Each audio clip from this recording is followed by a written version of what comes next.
Hello internet, and today's video is going to be another book opinion. Those videos in which I tell you my opinion on a book, and today's book is going to be Highly Illogical Behavior by John Corey Whaley. So this book was really good.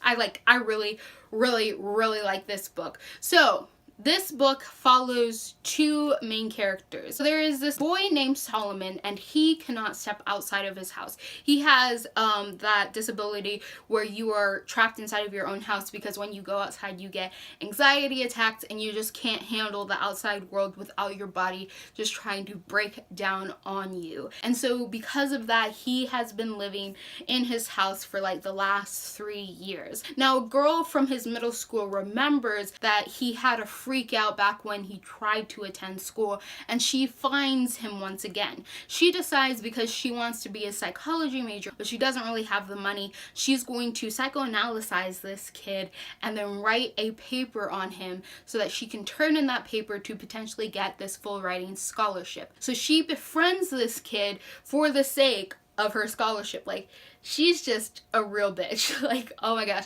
I come to understand her and sort of like acknowledge why she did what she did, but I don't forgive her, okay? Because no one else is your project. No matter how messed up anyone is, they are not your project for you to get ahead. People don't need to be psychoanalyzed. They don't want that from you. They want friends. So I like this book because it talks about mental health, and I like this book specifically because it falls into that category of sort of sick lit. But one of the biggest problems with the category of sick lit is that a lot of the times the book isn't about the person who is actually suffering from whatever disability they have, whether physical or mental, and it is from the outside perspective of someone else. In this book, we get the feelings of Solomon, of how he is seeing his own situation, how he is seeing this friendship, how he is seeing all of these going on, and we also get to see the thoughts and opinions of this crazy,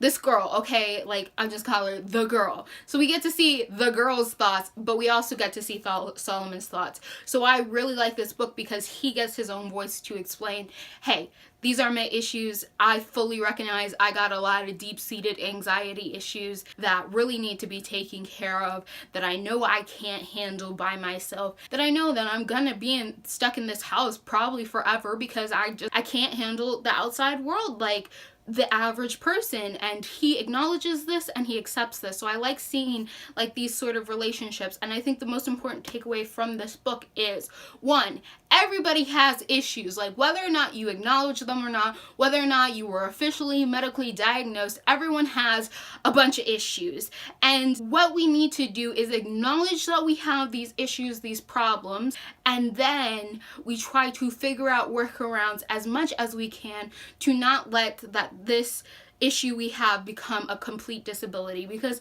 Solomon, he understands like he has issues, but he comes up with ways to try to work around what he can and push himself as far as he is comfortable without completely breaking down. And we know that this girl, she is the average person with the average understanding of like how the world works, and she doesn't have any great mental or physical disabilities, but she got some real problems. I mean, she decided to try to befriend someone for the sake of psychoanalyzing them, and everyone keeps telling her, you can't go and do that, that is unethical, but she's like, no, I'm right. So like, we acknowledge that the messed up kid and the completely okay kid, they both got some issues, but it's not having issues that's the problem. It's acknowledging those issues and trying to figure out the best way to handle them and to push yourself to be a little bit better every day within a space which you feel comfortable, if you can. I also liked how like the other main message of this book was,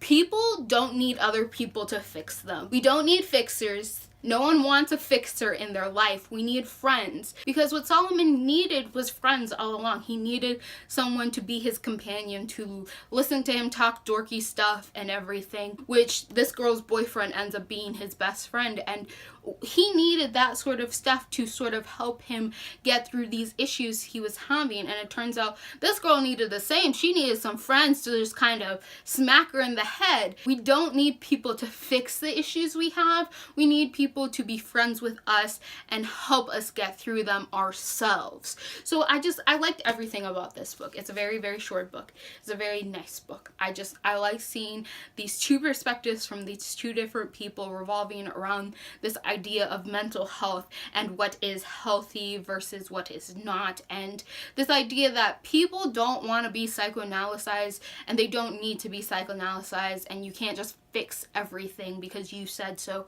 People need friends to stand by them and help them through situations that they might not be able to get through alone, not the person who's taking out the toolkit and trying to do a bunch of surgical procedures to make them the average sane person. Like, you know, whatever the average sane person is, I have no idea.